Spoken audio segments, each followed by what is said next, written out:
महाराष्ट्रातील सर्व विद्यार्थ्यांचं OMG मराठी ITI या यूट्यूब चॅनलमध्ये पुन्हा एकदा मनापासून स्वागत करतो. तर आजचं हे आपलं सेशन ITI इलेक्ट्रिशियन सेकंड इयरच्या विद्यार्थ्यांकरता अत्यंत महत्त्वाचं आणि इम्पॉर्टंट आहे, कारण आपण या सिरीजमध्ये निम्मीचे MCQ कव्हर करता येतात. जवळपास आत्तापर्यंत आपले 19 क्लास झाले आणि ते बघायचे असतील तर काय करायचं, चॅनलच्या प्लेलिस्टमध्ये जायचं किंवा याच व्हिडिओच्या डिस्क्रिप्शनमध्ये जायचं. तिथे तुम्हाला प्लेलिस्ट दिसणार आणि याच्या पूर्वीचे पूर्ण सेशन तुम्ही कंटिन्यू सिरियल नंबरमध्ये बघू शकता. ठीक आहे, तर आजचा जो चॅप्टर आहे आपला युनिट आहे तो 10वा आहे, इन्व्हर्टर आणि UPS.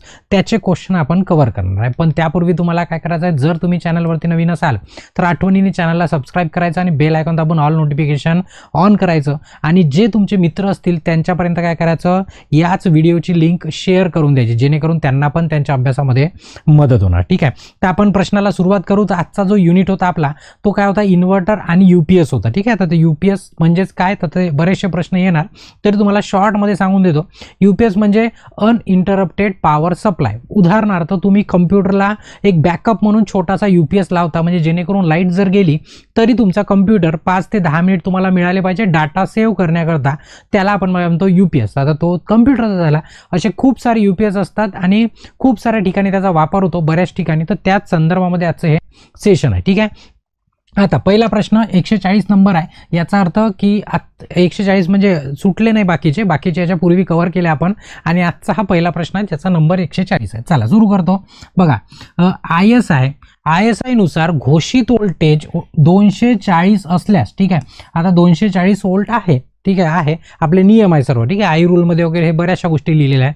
तर किमान परवानगी योग्य सिंगल फेज वर्किंग व्होल्टेज किती. आता जर 240 समजा स्टँडर्ड आहे असं आपण कन्सिडर केलं, आणि जर तुम्हाला म्हटलं की मिनिमम कमीत कमी किती व्होल्टेज पर्यंत आपण वापरू शकतो किंवा आपल्याला चालते असं म्हणू, जर आपण 240, आता 240च्या ठिकाणी 230 लिहून असतं तर आपलं आन्सर बदललं असतं, 225 लिहून आहे तरी आन्सर बदललं असतं. कारण की याच्या मागे फक्त एकच नियम आहे, म्हणजे एकच गोष्ट आहे जी कॉन्स्टंट आहे, की प्लस मायनस 5% जर त्या व्होल्टेजमध्ये ड्रॉप होत असणार किंवा म्हणजे अप किंवा डाऊन होत असणार, म्हणजे 5% वाढला तरी आपण ॲडजस्टमेंट करू शकतो, 5% कमी झाला तरी पण ॲडजस्टमेंट करू शकतो. 100 5% म्हणजे 5, 200 10 आणि जवळपास 40 म्हणजे 2 पकडून चालू, म्हणजे जवळपास एकतर याच्यामध्ये प्लस 12 झाले तरी चालते या 240 मध्ये, किंवा मायनस 12 झाले तरी चालते. तर आता काय म्हटलं, त्यांनी मिनिमम विचारलाय, कमीत कमी किमान विचारलाय, तर मग किमान विचारायचं कुठपर्यंत आपण वापरू शकतो एवढे दिले आहे.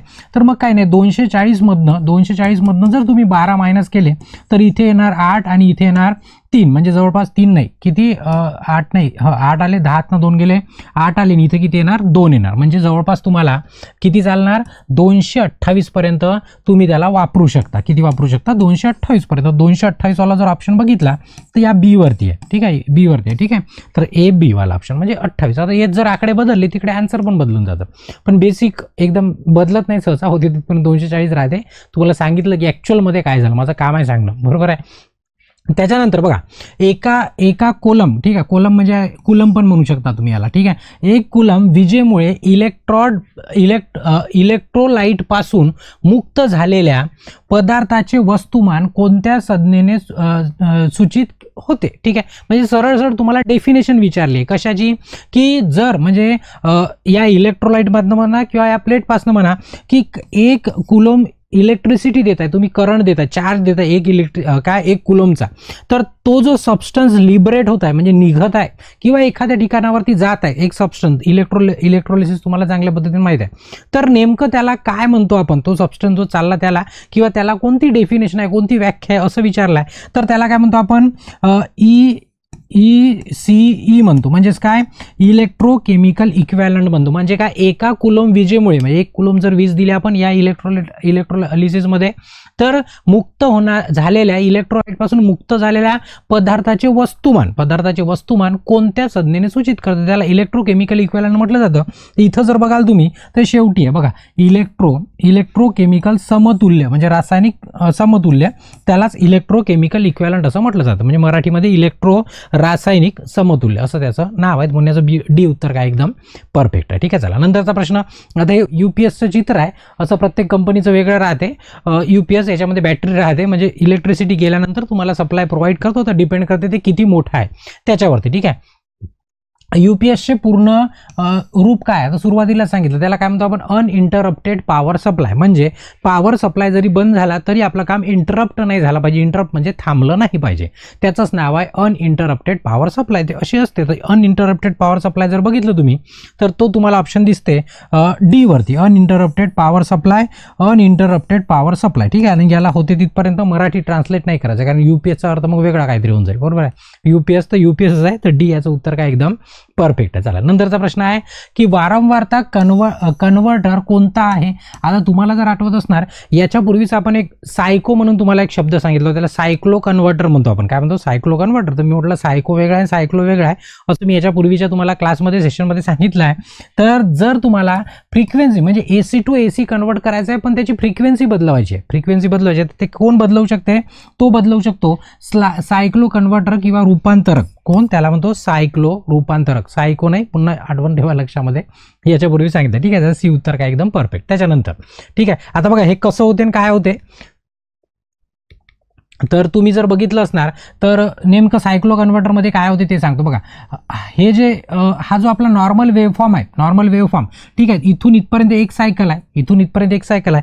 तर तो सायक्लो कन्व्हर्टर काय करतो, या सायकलला मोठं करून टाकतो. म्हणजे ते काय झाली, सायकल इथून तर इथपर्यंत गेली, म्हणजे काय झालं, फ्रिक्वेन्सीमध्ये फरक पडला. फ्रिक्वेन्सीमध्ये फरक पडला तर तोच फरक पाडायचं काम कोणाचं आहे?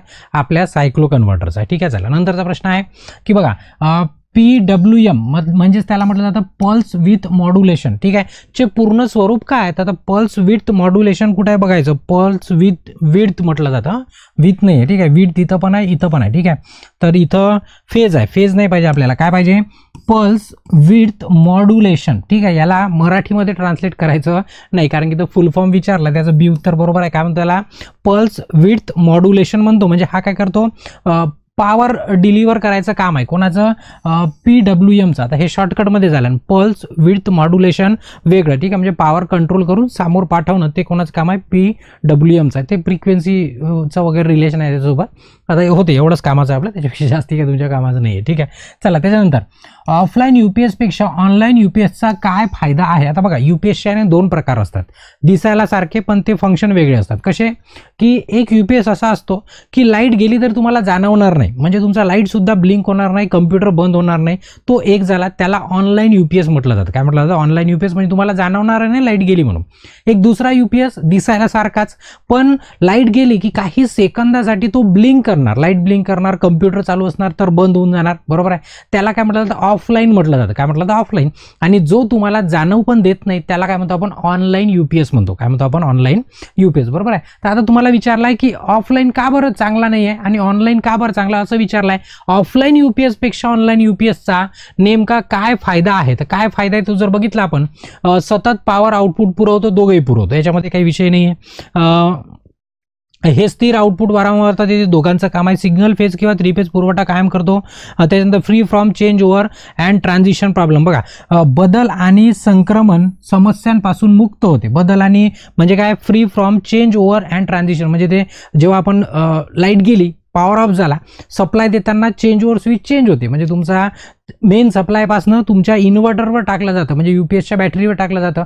तर ते व्हायला वेळ लागतो. कशामध्ये? ऑफलाईनमध्ये. पण ऑनलाईनमध्ये एकदम तुरंत होतं, जे आपल्याला माहीत पण होत नाही, आपलं काहीच बंद नाही, सर्व काय राहते, चालू राहते. तर हा त्याचा मेन फायदा आहे की बदल आणि संक्रमणच्या समस्या होत नाही. म्हणजे बदल होत असताना जो ब्लिंक होतो ना, तो सर्व समस्या होत नाही. तोच त्याचा सर्वात मोठा ॲडव्हान्टेज आहे. कशाचा? ऑनलाईन UPSचा. ठीक आहे. चला नंतरचा प्रश्न आहे, स्थिर आउटपुट व्होल्टेज तयार करण्यासाठी स्वयंचलित व्होल्टेज स्टॅबिलायझरमध्ये कोणते इलेक्ट्रॉनिक सर्किट वापरले जाते? आता बघा स्थिर आउटपुट व्होल्टेज तयार करण्यासाठी म्हणजे कॉन्स्टंट आउटपुट पाहिजे, जसं 230 समजा आपल्याला पाहिजे, तर 230 कॉन्स्टंट आउटपुट मिळायला पाहिजे. मग त्याच्यासाठी नेमकं काय वापरलं जातं किंवा कोणती सर्किट वापरली जाते त्याच्यामधले? तर त्याला म्हटलं जातं फीडबॅक सर्किट. काय म्हटलं जातं? Feedback circuit. आता मग हे नेमकं फीडबॅक सर्किट काय आहे? आता उदाहरणार्थ मी आता सेशन घेत आहे आणि तुमचं काम आहे की कमेंट करणं, कमेंट करणं किंवा जर सेशन आवडलं तर लाईक करणं. याने काय होते, मला समजते की किती विद्यार्थ्यांना आवडलं किंवा कमेंट आली किती विद्यार्थ्यांना चांगलं वाटलं मी शिकवलेलं. म्हणजे जेणेकरून जर काही चुका असतील किंवा जर काही तुम्हाला नसेल आवडलं तर मी त्याच्यामध्ये इम्प्रूव्हमेंट करू शकेल, जर मला गरज वाटत असेल तर. त्याला काय म्हणतो आपण, फीडबॅक म्हणतो. सेम तसंच फीडबॅक सर्किट असते. समजा इकडे तुमचा आउटपुट निघत आहे आणि हा काय तुमचा इनपुट आहे. ठीक आहे, आता इनपुट तर मी दिला, इनपुट दिला, आउटपुट इकडे आला, तर इथून एक सर्किट काय करते, इथून सिग्नल घेते आणि पुन्हा इथे इनपुटला आणून टाकते आणि ते कम्पेअर करायला लावते की अरे बरोबर आउटपुट चालला की नाही चालला. या सर्किटला काय म्हटलं जाते, या सर्किटला फीडबॅक सर्किट म्हटलं जाते. म्हणजे जिकडे चाललं त्याला, म्हणजे जसं स्वयंपाक केल्यानंतर चाखून बघणं, ते काय झालं त्याचा फीडबॅक घेणं. तर तशासारखी सर्किट असते, त्याचं फीडबॅक काय असते, नाव असते. म्हणून याचं डी काय बिलकुल बरोबर आहे. त्याच्यानंतर स्वयंचलित व्होल्टेज स्टॅबिलायझरसाठी कोणती फीडबॅक नेटवर्क वापरली जाते. आता बघा, फीडबॅक नेटवर्क वापरली जाते आपण आत्ताच बघितलं, पण नेमकं कोणती फीडबॅक वापरली जाते, तर कोणती वापरली जाते, व्होल्टेज डिवायडर नेटवर्क वापरलं जाते. कोणतं वापरलं जाते, व्होल्टेज डिवायडर नेटवर्क वापरलं जाते. म्हणजे याचं बी उत्तर काय, एकदम परफेक्ट. आता याच्यात काही एक्सप्लेनेशन नाही आहे, जे पाठ करायचे ते पाठ करायचे. ठीक आहे, वर्तमान म्हणजे याला करंट म्हणतो आणि हा काय व्होल्टेज आहे. ठीक आहे, त्याचं बी उत्तर एकदम परफेक्ट आहे. त्याच्यानंतर कोणते विद्युत उपकरण स्टेप्ड व्होल्टेज स्टॅबिलायझरमध्ये व्होल्टेज कार्यान्वित करत आहे. ठीक आहे, म्हणजे तुमच्या व्होल्टेज स्टॅबिलायझरमध्ये कोणते विद्युत उपकरण वापरल्या गेले म्हणते. आता इथं ऑटो ट्रान्सफॉर्मर सारखा एखादा ऑप्शन पाहिजे होता, पण नाही आहे.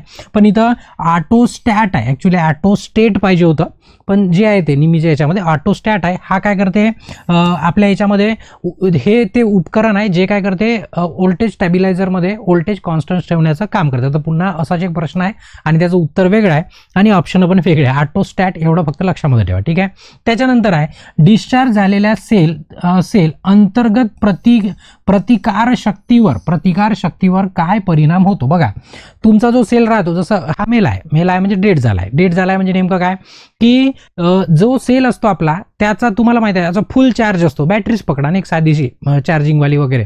तर जसं जसं तुम्ही त्याचा वापर करता तसं तसं त्याच्या आतमध्ये, बॅटरीच्या आतमध्ये जो रेजिस्टन्स असतो, आतमध्ये काय असतो, रेजिस्टन्स. म्हणजे प्रत्येक गोष्टीच्या आतमध्ये रेजिस्टन्स असतो. जशी जशी बॅटरी तुमची फुल जर चार्ज आहे तर रेजिस्टन्स काय असतो, कमी असतो. कसा असतो, रेजिस्टन्स कमी असतो. आणि जशी त्याची चार्जिंग संपत जाते तसं त्याचा रेजिस्टन्स काय होत जातो, वाढत जातो. रेजिस्टन्स जर खूप जास्त वाढला तर तुम्हाला आउटपुटमध्ये करंट मिळत नाही किंवा आउटपुट मिळत नाही. मग आपण म्हणतो की सेल डेड झाला किंवा त्याची चार्जिंग संपली असं त्याचं म्हणतो. चार्जिंग संपली का समजायचं रेजिस्टन्स काय झालं, एकदम हाय झाला. पण कोणतं रेजिस्टन्स, इंटरनल रेजिस्टन्स त्याच्या आतमधलं. बरोबर आहे. तर मग काय होणार, डिस्चार्ज झालेल्या सेलचा अंतर्गत प्रतिकार शक्ती काय होणार, डिस्चार्ज झालाय. कसं झालाय, डिस्चार्ज झालाय. तर कसं असणार, ते जास्ती असणार म्हणजे इन्क्रीज झालेलं असणार रेजिस्टन्स. बरोबर आहे, म्हणजे त्याला वाढ म्हणू आपण. बरोबर आहे. त्याच्यानंतर व्होल्टेज आणि अँपियर तास मोजा.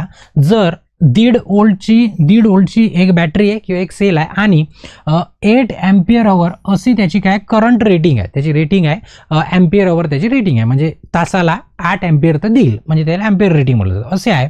तर 4 सेल कसे लावले आहे, समांतरमध्ये लावले. कसे लावले आहे, समांतरमध्ये लावले. आता लक्षात ठेवायचं, हे जमलं त्याची स्क्रीनशॉट घेऊन ठेवून द्यायला वाटल्यास. म्हणजे मी आता एवढं मोठं एक्सप्लेन नाही करू शकत, शॉर्टकटमध्ये सांगतो तुम्हाला की सिरीजमध्ये जर लावलं, सिरीजमध्ये तर काय होतं, व्होल्टेज वाढत जातं. ठीक आहे, व्होल्टेज वाढत जातं, करंट रेटिंग सेम असतं.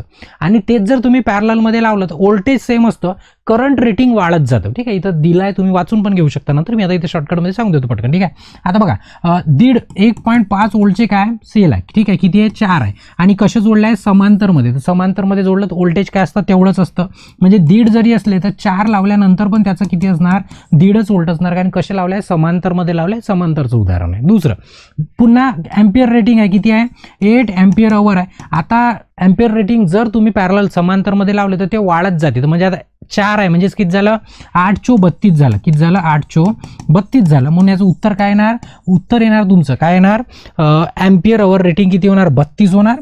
आणि 32 वाला एकच ऑप्शन आहे आणि 1.5 व्होल्टवाला एकच ऑप्शन आहे. म्हणून याचं डी उत्तर काय होणार, एकदम परफेक्ट होणार. ठीक आहे, चला नंतरचं स्वयंचलित स्टेप्ड व्होल्टेज स्टॅबिलायझरचा वापर कोणता आहे. बघा मग सारखाच प्रश्न आहे, थोडासा बदल आहे, ऑप्शन पण बदलले आहे. आता इथं म्हटलंय तुम्हाला की स्वयंचलित स्टेप्ड व्होल्टेज स्टॅबिलायझरचा वापर कोणता आहे, म्हणजे कुठे स्टॅबिलायझर वापरतो. जनरल सोपंसं त्याचं जर उत्तर द्यायचं झालं तर इलेक्ट्रॉनिक्स डिव्हाइस जी असणार, इलेक्ट्रॉनिक सर्किट ज्याच्या आतमध्ये आहे तिथं आपण स्टॅबिलायझर वापरण्याचा प्रयत्न करतो.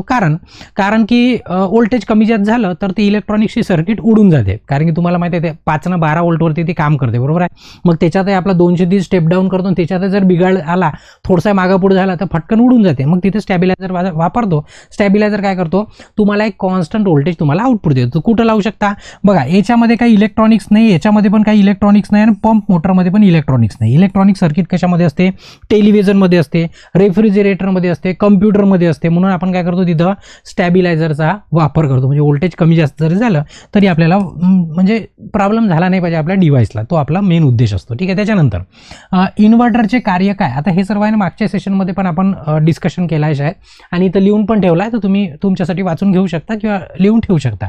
ठीक आहे. आता बघा, हे सर्व लिहून ठेवायचं, आणि या सर्व गोष्टी कोणाच्या कामाच्या आहे, ज्यांना ITIच्या पलीकडे पुन्हा स्पर्धा करायची आहे त्यांच्यासाठी या सर्व बाबी एकदम इम्पॉर्टंट आहे. कारण तुम्ही इथनं जाल ना, जसं तुम्ही स्पर्धा करायला जाल, तुम्ही पुन्हा परत याल हेच व्हिडिओ बघण्याकरता, म्हणाल नाही सर पुन्हा एकदा रिव्हिजन करावं लागते आपल्याला, पुन्हा तुम्ही येऊन काय कराल, हेच व्हिडिओ बघाल.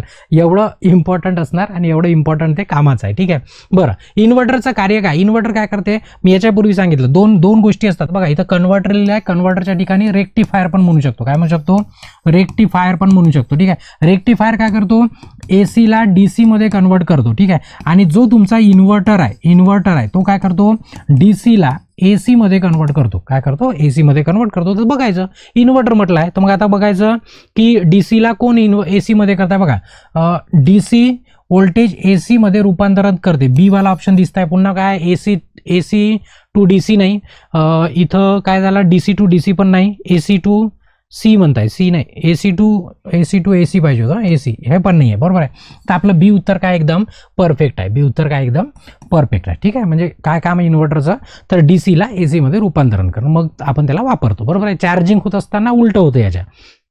त्याच्यानंतर इन्व्हर्टरमध्ये आउटपुट ट्रान्सफॉर्मरचा उद्देश काय आहे. ठीक आहे. आउटपुट ट्रान्सफॉर्मरचा उद्देश काय, आता तुम्हाला माहिती आहे इन्व्हर्टरमध्ये काय होते, बेसिक पटकन शॉर्टमध्ये सांगतो मी.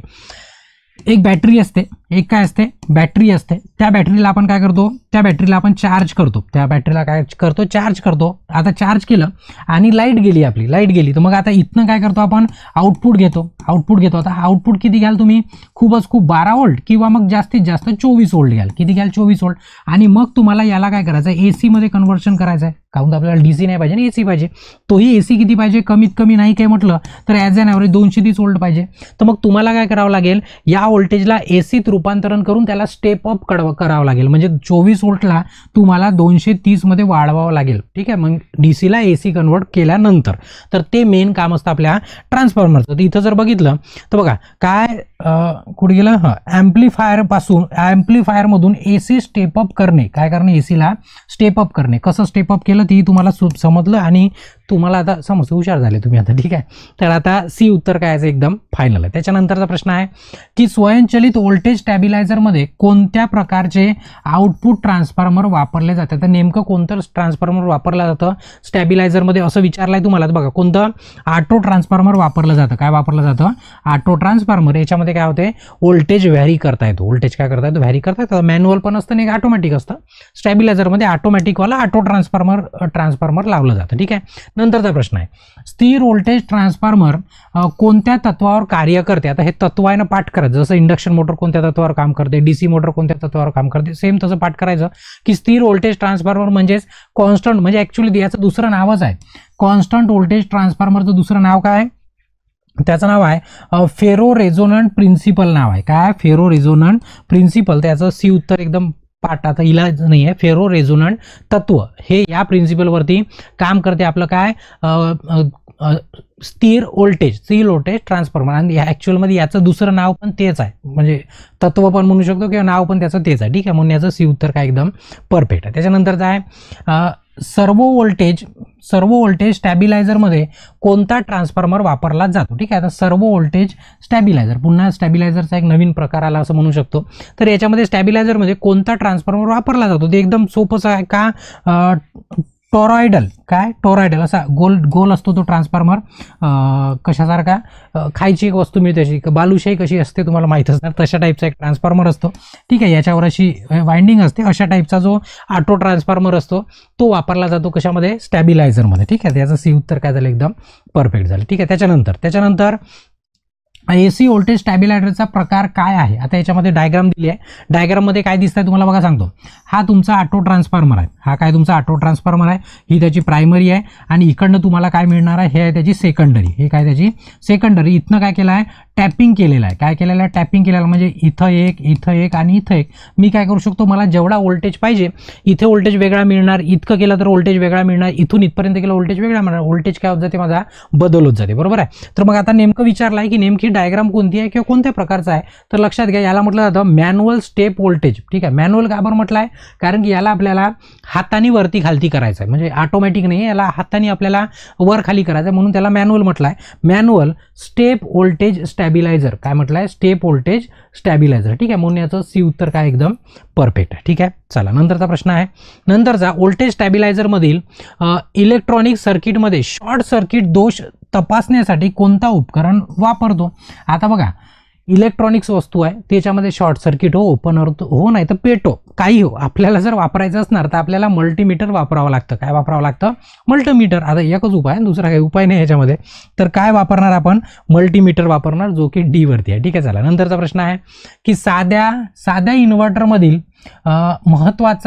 महत्वाचे टप्पे कोणते आहे? ठीक आहे, इन्व्हर्टरमध्ये महत्वाचे टप्पे म्हणजे सरळ महत्वाचे स्टेज म्हणा किंवा घटक कोणते आहे ते विचारलं. त्याच्यामध्ये बघाल तुम्ही ऑसिलेटर आणि ॲम्प्लिफायर, रेक्टिफायर. ठीक आहे, हा बघा, ऑसिलेटर, ॲम्प्लिफायर आणि ट्रान्सफॉर्मर आउटपुट हे सर्वच काय महत्त्वाचे आहे? हे सर्वच बघा, ऑसिलेटरचं पण काम आहे, ॲम्प्लिफायरचं पण काम आहे आणि ट्रान्सफॉर्मरच्या आउटपुटचं पण काम आहे. सर्वांचंच काम आहे, म्हणून त्याचं डी उत्तर काय? एकदम परफेक्ट. त्याच्यानंतर स्क्वेअर वेव्ह इन्व्हर्टर कुठे वापरतात? ठीक आहे, तर पहिले स्क्वेअर वेव्ह काय होते ते समजून घ्या. ठीक आहे, असा इन्व्हर्टर ज्याचा आउटपुट कसा असतो? स्क्वेअरमध्ये असतो. कसा असतो? स्क्वेअरमध्ये असतो. तर अशा पद्धतीचा स्क्वेअर असतो, असे चौकोन स्क्वेअरमध्ये त्याचा आउटपुट निघतो. तर असा नेमका कुठं वापरला जातो? तर तो जनरल लाइटिंगमध्ये वापरला, सामान्य जी लाइटिंग स्कीम आहे त्याच्यामध्ये वापरला जातो. कोणता? जनरल लाइटिंगमध्ये. कोणता? Square wave inverter. आता जनरली आपल्याला पाहिजे राहते साइन वेव्ह पाहिजे राहते, बरोबर आहे, पण जनरल लाइटिंगसाठी त्याला वापरला जातो. ठीक आहे, म्हणून याचं डी उत्तर काय? एकदम परफेक्ट आहे. त्याच्यानंतरचं UPSचा बॅकअप टाईम कसा वाढवता येईल? बघा, बॅकअप टाईम कसा वाढवता येईल? समजा तुमच्याकडे UPS आहे, त्याचा तुम्हाला आता 5 मिनिट चालत असणार, तुम्हाला 10 मिनिट चालवायचं आहे. तुम्हाला काय करावं लागेल? एक तर बॅटरी दुसरी लावावं लागेल जास्ती पॉवरवाली, किंवा पुन्हा एक बॅटरी आणून तिला जोडावी लागेल, तेव्हाच तुम्हाला आउटपुट काय होणार? जास्त मिळणार. तर तो कसा मिळू शकते? की बॅटरीची क्षमता वाढवायची. बघा, UPS VA रेटिंग वाढवून नाही, बॅटरीची ॲम्पियर अवर क्षमता काय करायची? वाढवायची. आता ते कशी वाढू शकते? जर तुम्ही बॅटरी पॅरललमध्ये कनेक्ट कराल तर त्याची ॲम्पियर अवर कॅपॅसिटी काय होते? वाढते. बरोबर आहे, तर याचं बी उत्तर काय? एकदम परफेक्ट आहे. चला नंतर आहे प्रश्न क्रमांक 162 आहे. ठीक आहे, आता काय म्हणताय? दुय्यम सेलमधील हार्ड सल्फेशन दोष. ठीक आहे, दुय्यम म्हणजे सेकंडरी सेलमध्ये दोष कसा टाळता येईल? आता सर्वात पहिले हार्ड सल्फेशन काय होतं ते महत्त्वाचं आहे. तुम्ही जर काय कराल, बॅटरी जर ठेवून द्याल ना, तर तुम्ही बघाल की हे बॅटरीचं टर्मिनल आहे, हे कॅप आहे, आणि हा तो केबल आहे जो कनेक्ट आहे याच्यासोबत, आणि इथं काय असतो? त्याचा टर्मिनल असतो बॅटरीचा. ठीक आहे, आता काय होतं? या बॅटरीच्या टर्मिनल तुम्ही बघितलं तर सल्फेशन होतं, म्हणजे पांढरा तुम्हाला काय मिठासारखा इथं साचलेला दिसतो, त्याला काय म्हणतो? सल्फेशन म्हणतो. आता असं कधी होतं? खूप दिवस जर तुम्ही बॅटरी ठेवून दिली तर बिलकुल अगद्य असं घडणार आणि असं तुम्हाला दिसणार. त्यासाठी काय करायचं? तर बॅटरीला कशामध्ये? ICU मध्ये ठेवायचं. जसं माणसाला कसं ICU मध्ये सलाईन हे ते लावून बिलकुल ठेवून देतो, तो जिवंत राहते. ठीक आहे, म्हणजे हळूहळू त्याची चार्ज चालू राहते. सेम तसंच त्या चार्जिंगला काय म्हटलं जातं? बॅटरीला कंटिन्यू चार्जिंग लावून ठेवायची. जर वापरात नसेल कोणती चार्जिंगचे प्रकार आहे, ट्रिकल चार्ज करायची. म्हणजे याचा अर्थ काय की बॅटरीला एवढा चार्जिंग एवढा करंट द्यायचा की जेवढा तो डिस्चार्ज होत आहे बस त्याच रेटने, म्हणजे संपत आहे तसं चार्जिंग होत आहे, अशा पद्धतीने त्याला चार्जिंग लावून ठेवायचं. ते माणूस ICU टाकलेला असते बस सेम तसं असते ट्रिकल चार्जिंग, बरोबर आहे. म्हणजे मग बॅटरीवर ते सल्फेशन होत नाही. ठीक आहे, म्हणून याचं हे उत्तर काय झालं एकदम परफेक्ट. त्याच्यानंतरचा प्रश्न आहे की इनपुट व्होल्टेज यशस्वी झाल्यास, ठीक आहे, अयशस्वी झाल्यास, ठीक आहे, इनपुट व्होल्टेज म्हणजे दिलेला व्होल्टेज अयशस्वी झाल्यास UPS मधील कोणता भाग सतत आउटपुट व्होल्टेज पुरवतो. आता जशी इलेक्ट्रिसिटी गेली, लाईट गेली, इन्व्हर्टर लावलेला आहे किंवा UPS लावलेला आपण, ठीक आहे, मग तुम्हाला सप्लाय मिळते UPS मधून. नेमकं तो सप्लाय देतो कोण? एकदम सोपाचा विषय आहे. कोण देतो? बॅटरी युनिट देतो. कोण देतो? बॅटरी. मी फक्त बॅटरी काढून टाकली, इन्व्हर्टर लावून मला सप्लाय येणार आहे का? नाही. कारण जेव्हा आपला इनपुट सप्लाय चालू असतो तेव्हा बॅटरी चार्ज होते. इनपुट बंद झाला की बॅटरी काय होते? रिव्हर्स आपल्याला रिटर्न आउटपुट देते. ठीक आहे, तर मग त्याला ते कोण देते? तर बॅटरी देते. सर्वात महत्त्वाचं काम कोणाचं आहे? बॅटरीचा. ठीक आहे, त्याच्यानंतरचा प्रश्न आहे की सेलच्या लोडिंग दरम्यान करंट ताकद कमी होणे. ठीक आहे, म्हणजे अचानक काय झालं? तुम्ही सेल वापरत आहे, सेल म्हणा, बॅटरी म्हणा, तर सेलचं उदाहरण दिलं आहे. अचानक काय झालं की त्याचा करंट थांबून गेला म्हणजे जेवढा देत होता तेवढा देणं त्यानं बंद करून टाकला. होऊन शून्य होतो म्हणजे पूर्णपणे आता डेडच झाला, समजा विषय संपला त्याचा. तर परिणाम होतो. ते नेमकं याला काय म्हटलं जातं? त्याची बिमारी म्हणा किंवा बिमारी जो एक प्रकारची बिमारी, त्याला ध्रुवीकरण किंवा पोलरायझेशन म्हटलं जातं. म्हणजे काय होते? अचानक सेल चालूमध्ये लोड वाढला की ऑटोमॅटिक करंट काय होऊन जातो? शून्य होऊन जातो. त्या बिमारीला काय म्हटलं जातं? पोलरायझेशन म्हटलं जातं. म्हणजे चार्जिंग संपली असा त्याचा अर्थ नाही, काही काळाकरता असं कधी कधी होते. ते बिमारी आहे. ठीक आहे, बिमारी या माणसाला वाटतं की ते त्याच्यातली. ठीक आहे, त्याच्यानंतर UPS मध्ये कमी बॅकअप टाईम असण्याचे कारण काय? आता UPS मध्ये जर कमी बॅकअपचा टाईम आहे, साहजिकची गोष्ट आहे, ते बॅटरी आपल्याला पाहिजे तेवढा आउटपुट देत नाहीये. तो मेन कारण ते आहे. तर इथं जर बघितलं तर इन्व्हर्टर सर्किटमध्ये बिघाड, बॅटरी शॉर्ट सर्किट, मुख्य अर्थिंग योग्य नाही. त्याच्यानंतर आहे एम्पियर तास बॅटरीची क्षमता पुरेशी नाही. म्हणजे आपल्या बॅटरीची जे कॅपॅसिटी आहे ते पुरेशी नाही आहे. म्हणजे आपल्याला समजा 2 तास चालवायचे आणि ती 1 तास चालते, म्हणजे 100% ते बॅटरी 2 तास चालवू शकत नाही, त्याची कॅपॅसिटी कमी आहे. एकदम सोपाचा प्रश्न, सोपाचं काय त्याचं उत्तर आहे. ठीक आहे, म्हणजे याचं डी उत्तर काय एकदम परफेक्ट. त्याच्यानंतरचा प्रश्न आहे की UPSचे आउटपुट व्होल्टेज सामान्यपेक्षा जास्त असल्यास बिघाडाचे कारण काय आहे? म्हणजे तुमचं काय झालंय बघा, UPSचं जे आउटपुट व्होल्टेज आहे तो सामान्यपेक्षा काय झालं? जास्त झालं. म्हणजे समजा 230 पाहिजे तर 230च्या ठिकाणी तो 300 व्होल्ट द्यायला लागला. काय द्यायला लागला? 300 व्होल्ट द्यायला लागला. म्हणजे काय झालं? सामान्यपेक्षा काय झालं? त्याचं आउटपुट जास्त झालं. मग असं झालं तर आपले वस्तू वगैरे बाकीच्या पेटून जातील, बरोबर आहे. मग असं व्हायचं कारण काय? तर त्याला हे नाही समजत. म्हणजे उदाहरण, आता त्याला एवढं द्यायचं आहे, आपण चुकीने काय झाला? तो तेवढा देतात. इकडे काय झाला? हा त्याचा इनपुट झाला आणि हा काय झाला? आउटपुट झाला. मी मगाच आपण याच्यावरती डिस्कशन केलं. आता काम काय? याने आउटपुट तर दिलं, पण हे आउटपुट बरोबर आहे का नाही चेक करण्यासाठी इथं आपण एक डिव्हाइस लावतो, सर्किट लावतो, त्याला फीडबॅक सर्किट म्हणतो. ठीक आहे, आता त्याचं लक्षच नाही आहे. तो 230च्या ठिकाणी तो 300 देतात, तरी त्याला समजत नाही की अरे बाबा चुकलं, काहीतरी बरोबर कर, असं समजत नाही. मग जर समजलं असतं त्याला, तो पटकन 300 इकडे फीडबॅक दिलीच, तर म्हटलं अरे बाबा जास्त झाला, कमी कर. मग तो बरोबर काय करत होता? कमी करून 230 मेंटेन करत होता. आपण कशामुळे झालं ते सर्व समजायचं की फीडबॅक सर्किट काय झाली? खराब झाली.